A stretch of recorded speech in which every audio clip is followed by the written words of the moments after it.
संत प्रेमानंद महाराजांच्या दोन्ही किडन्या या आजारामुळे निकामी झाल्या.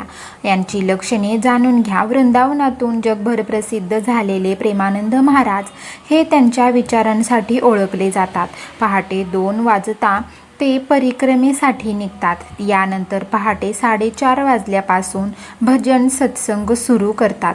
प्रेमानंदजींचा सत्संग आणि विचार ऐकण्यासाठी लोकांची मोठी गर्दी जमते. प्रेमानंद महाराजांच्या दोन्ही किडन्या निकामी असणं हे त्यामागचं कारण आहे. त्यांना किडनीचा गंभीर आजार आहे. त्यामुळे त्यांच्या दोन्ही किडन्या लहान वयातच खराब झाल्या होत्या. तिथे सामान्य माणूस किडनीशिवाय वर्षभरही निरोगी राहू शकत नाही.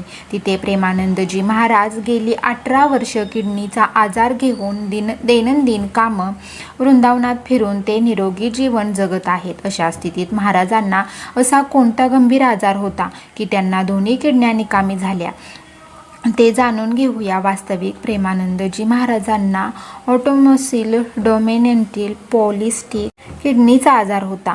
रोग 30 ते 50 वर्षाच्या वयात प्रकट होतो. हा आजार किडनीच्या गंभीर आजारांपैकी एक आहे. हे पालकांकडून मुलापर्यंत येते. आजारात किडनीचा आकार वाढू लागतो. सिस्ट म्हणजे यात पाणी आणि गाठी तयार होतात. या गाठी हळूहळू वाढत जातात. त्यामुळे किडनी हळूहळू काम करणे बंद करते. त्यामुळे किडनी निकामी होते. किडनी पूर्णपणे काम करणे बंद करते. अशा परिस्थितीत कोणत्याही व्यक्तीला डायलिसिसवर ठेवावे लागते.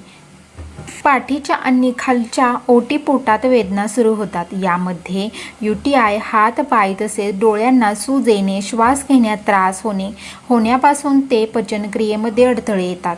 रक्त कमी होऊ लागते. या आजारात त्वचेवरही परिणाम होतो. रंग बदलू लागतो. त्यामुळे त्वचा काळवंडते. विनाकारण अशक्तपणा येणे, थकवा येण्याबरोबरच पाय दुखणे, वारंवार शौचास जाणे आदी समस्या येतात.